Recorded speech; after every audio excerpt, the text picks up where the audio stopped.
வணக்கம் நண்பர்களே, நீண்ட நேரம் நீங்கள் உடல் உறவில் ஈடுபடணுமா? விந்து வந்து சீக்கிரம் வெளியேறவே கூடாதா? அப்போ கவலையே பட வேணாம். இந்த வீடியோவில் தெரிகின்ற இந்த எக்ஸ்வல் கோல்டு மூலிகை மாத்திரை ஒன்று நீங்கள் பயன்படுத்திங்கன்னா போதும்.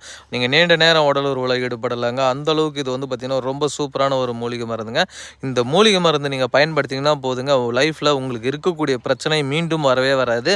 அந்தளவுக்கு இது பவர்ஃபுல்லான ஒரு மூலிகை மருந்துங்க. இது என்னென்ன மாதிரி பிரச்சனைகள்லாம் சரி செய்யுது அப்படின்னு வந்து பார்த்திங்கன்னா, ஆண்கள் நீண்ட நேரம் வந்து உடல் உறவில் ஈடுபடலாங்க. நல்ல ஒரு விருப்பத்தன்மையை ஏற்படுத்தி தரும். அதேமாதிரி சீக்கிரம் வெளியேறக்கூடிய விந்து வந்து தடுத்து நிறுத்துங்க. அந்த அளவுக்கு இது ரொம்ப ரொம்ப பவர்ஃபுல்லான ஒரு மூலிகை மருந்து. தேவைப்படுறவங்க வீடியோவில் தெரிகிற நம்பருக்கு கான்டாக்ட் பண்ணி எங்கே இருந்தாலும் வாங்கி பயன்படுத்தி கொள்ளலாம். இது வேறு லெவல் ரிசல்ட் அளிக்கக்கூடிய ஒரு சூப்பரான ஒரு ப்ராடக்ட்டுங்க. இது எல்லா வயதினருமே பயன்படுத்தி கொள்ளலாம். இது யூஸ் பண்ண வயது ஒரு தடையே கிடையாது. இது மெயினாக வந்து பார்த்திங்கன்னா சிறு வயது முதலே இங்கே அடிக்கடி சுய இன்பம் ஈடுபட்டு சுத்தமாக ஆணுறுப்பு செயலிழந்தவர்கள் பயன்படுத்தி கொள்ளலாம். வயது காரணமாக பிபி சுகர் காரணமாக ஆணுறுப்பு செயலிழந்தவர்களும் இதை பயன்படுத்தும் போது ஆணுறுப்பு நல்லா சிறப்பாக செயல்படும்.